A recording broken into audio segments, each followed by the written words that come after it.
আজ বানাবো একদম restaurant style authentic Kolkata chicken biryani. চলো শুরু করা যাক। প্রথমে বিরিয়ানি মশলা তৈরি করে নেব। তার জন্য প্রথমে দারচিনি, স্টার অ্যানিস আর জায়ফল হালকা ড্রাই রোস্ট করে নিলাম। দেন এলাচ, জয়িত্রী, লবঙ্গ, শাহি জিরে আর সামান্য লবণ দিয়ে আরও একটু ভেজে ঠান্ডা করে মিহি গুঁড়ো করে বানিয়ে নিলাম। মশলাটাকে ছেঁকে নিলাম। এরপর কেশর গরম দুধে ভিজিয়ে রেখে দিলাম। চিকেন ম্যারিনেশন করার জন্য আদা রসুন পেস্ট করে জলে ছেঁকে নিলাম। চিকেনে টক দই, আদা রসুনের পেস্ট করা জল, তেল, লাল লঙ্কার গুঁড়ো ও কাশ্মীরি লঙ্কার গুঁড়ো দিয়ে ভালোভাবে মাখিয়ে 2 ঘন্টা ম্যারিনেশন করলাম। এই স্টেজে কোনো লবণ দেব না। বাসমতি চাল ভালোভাবে ধুয়ে 2 ঘন্টা ভিজিয়ে রাখলাম। এবার একটি অ্যারোমা মিক্স বানিয়ে নেব। কেওড়া জল, গোলাপ জল, মিঠে আতর, লেবুর রস ও চিনি একসাথে মিশিয়ে নিলাম। তৈরি হয়ে গেল অ্যারোমা মিক্স। এবার কড়াইতে রিফাইন অয়েল দিয়ে দিলাম। মাংসের পরিমাণ বুঝে বড় পেঁয়াজ পাতলা করে কেটে গোল্ডেন ব্রাউন হওয়া পর্যন্ত ভেজে বেরেস্তা বানিয়ে নিলাম। আমি এখানে 4টে নিয়েছি।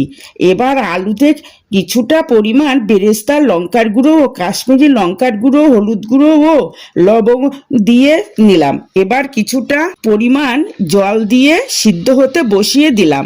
70% সিদ্ধ হয়ে গেলে শুধু আলুগুলো তুলে নিলাম। এবার ওপরের রোগানটা আলাদা করে রেখে দিচ্ছি। এবার কড়াইতে বাকি পেঁয়াজ ভাজার তেলটা দিয়ে গোটা গরম মশলা ভেজে নিলাম। এরপর ম্যারিনেট করা চিকেন একে একে দিয়ে দিলাম। কিছুটা পরিমাণ বেরেস্তা, স্বাদ মতো লবণ ও তুলে রাখা রোগান দিয়ে চিকেনটা সিদ্ধ করতে দিলাম। 70% চিকেন সিদ্ধ হয়ে গেলে চিকেনের পিসগুলো তুলে নিলাম। আর কড়াইতে থাকা রোগান ও ইয়াকনিটাকে 15 মিনিট রেস্টে রেখে রোগানটা আলাদা করে তুলে রাখলাম। আর ইয়াকনিটাকে ছেঁকে নিয়ে বিরিয়ানি মশলা, অ্যারোমা মিক্স, কেশর দুধ মিশিয়ে নিলাম। আলাদা রাখা রোগানে ঘি মিশিয়ে নিলাম। অন্যদিকে জল গরম করে 2 ঘন্টা ভিজিয়ে রাখা বাসমতি চাল ভিনিগার ও লবণ দিয়ে 70% সিদ্ধ করতে বসিয়ে দিলাম। এবার অ্যালুমিনিয়াম পটে রোগান ঘি মিক্স ভালোভাবে মাখিয়ে নিলাম। প্রথমে আলু, চিকেন, ইয়াকনি, বেরেস্তা, খোয়া ক্ষীর দিয়ে দিলাম। এবার চাল ছেঁকে চিকেনের ওপর সমানভাবে ছড়িয়ে দিলাম। আবার সেমভাবে বাকি বেরেস্তা, ইয়াকনি, কেশর দুধ, খোয়া ক্ষীর দিয়ে লেয়ারিং করে নিলাম। এরপর প্যানের মুখটা আটার লেই দিয়ে সিল করে দিলাম।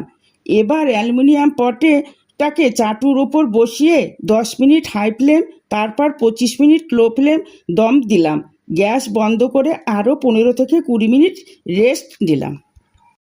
ব্যাস তৈরি হয়ে গেল সুগন্ধে ভরা একদম অথেন্টিক কলকাতা